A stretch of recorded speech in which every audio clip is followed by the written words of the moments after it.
You know, it's games like these that really make it tough to come on here and try to put a positive spin on things, but there actually were a lot of positive things to come away from this game. I mean, the fact that the Bulls, who looked like they were going to get blown out in this one, came roaring back after being down 19, and they did so in a matter of minutes to close out the second quarter, and again, doing so without two of their key role players in Dosunmu and Andre Drummond, which Drummond in particular, that's a big loss, which I know some fans will laugh at. Really, Drummond is why you lost to the Sixers? Yeah, it's a big loss when you're going up against Embiid and you have to resort to Derrick Jones Jr. as your backup center because Tony Bradley and Simonovic can't compete in the NBA. And let's not ignore the fact that Drummond just came off a monster game against the Spurs in which he really outplayed Vucevic, putting up 17 points and 14 rebounds in 23 minutes of play. Yeah, you need a body like Drummond who is going to hustle and fight for rebounds against Embiid, and also just having a big body presence when going up against Joel.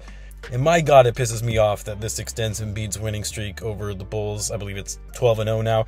But anyway, let's talk about this game. I'm not going to have it be too extensive because I'm too pissed off about this loss, but I needed to get some things off my chest that occurred in this game, especially towards the end of it. But look, like I mentioned earlier, the positive to take away from this one was that you went up against a good team, a team that was fully healthy, and when you fell behind early, you picked things back up, got the crowd back into it, and made it a competitive game. I honestly thought this was going to be a game where I turn it off early and just vent in a post-game video, but the Bulls made the game exciting and nerve-wracking all the way to the wire. Vooch had a really bad game last night going up against Pirtle, comes out and has a fantastic showing going up against one of the best big men in the league.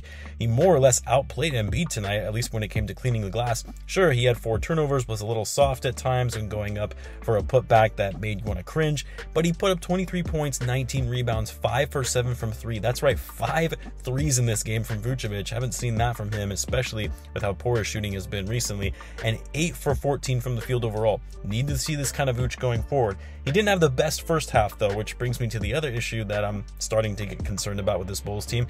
It's worrisome to see the Bulls come out sluggish and fall behind early in games. It's concerning when the starting lineup isn't bringing enough energy and dropping the ball early, and you have to rely on the bench mob to come in and carry the Bulls back into the game.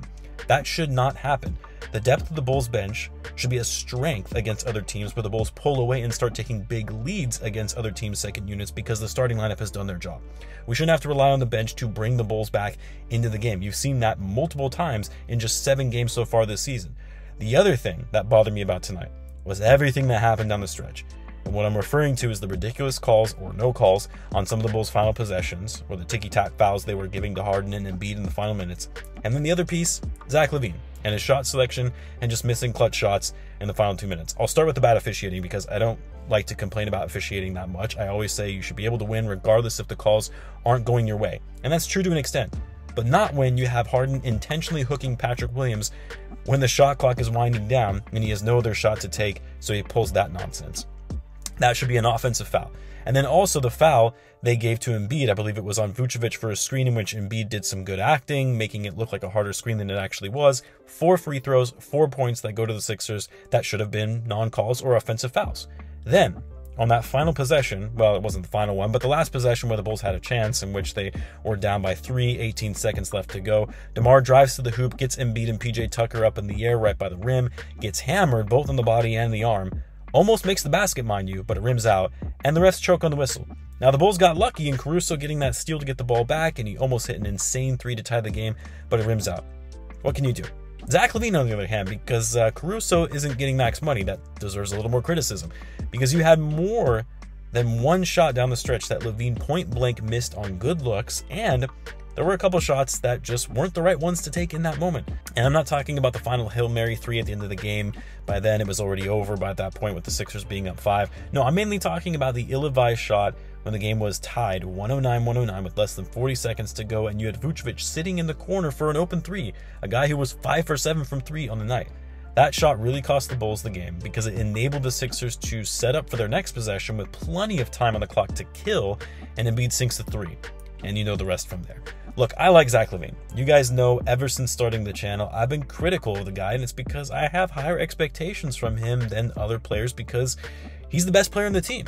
And now, those expectations are going to be even more heightened. Not even just for myself, but across the Bulls fan base because you're on a max contract now. The team paid you. $215 million to be that guy, to be that franchise player, to be that guy that you can consistently rely upon in the clutch. DeMar isn't going to be around forever. He's 33 years old. Granted, his game will age well. He's still playing well into his mid-30s. But this is your team now, man. And aside from the good game Zach had against the Pacers, which was a bad team, he really hasn't been anything spectacular this season that you would expect from a max contract player, partly because of his play, but also partly because he hasn't been available. He's already missed 3 of the Bulls' 7 games this year. And yes, I know it's early in the year. This is a bit of an overreaction. Let's see how the rest of the season plays out with Zach, but expectations are going to be different this season, especially coming from those who were wary about giving him a max contract, me being one of those fans. Zach tonight finished the game with 20 points, shot 2 for 9 from deep, 3 assists, 2 rebounds, was a -10 on the night. DeMar, on the other hand, very efficient, 24 points, shot 7 for 12, got to the line, shot 9 for 10 from the line. DeMar, not immune to criticism though. He also needs to dial down those ISO plays when the team is in rhythm, pushing the pace, making transition plays, moving the ball around. Never a good idea to slow down the flow of the offense to play ISO ball in the half court. Anyway, like I said, I'm a little too frustrated to keep talking about this game. In a way, I almost kind of would have preferred the Bulls to just get blown out rather than have them play their butts off and get back into the game, all but to lose it because of some god-awful officiating and bad shots taken by LaVine. I kid because I would much rather see my team compete, but just frustrating after you saw a similar outcome the night before against the Spurs. The Bulls finally are off for a bit, and a much-needed rest. They are off until Tuesday, where they will take on the Nets. That game is going to be on TNT, actually. I'll have my weekly preview video of the Bulls and their games for this upcoming week. That will come out on Monday. Be sure to subscribe to the channel, as well as my NBA channel, M1 Hoops. You can find that in the description. Thanks for tuning in, guys, and I'll catch you in the next one.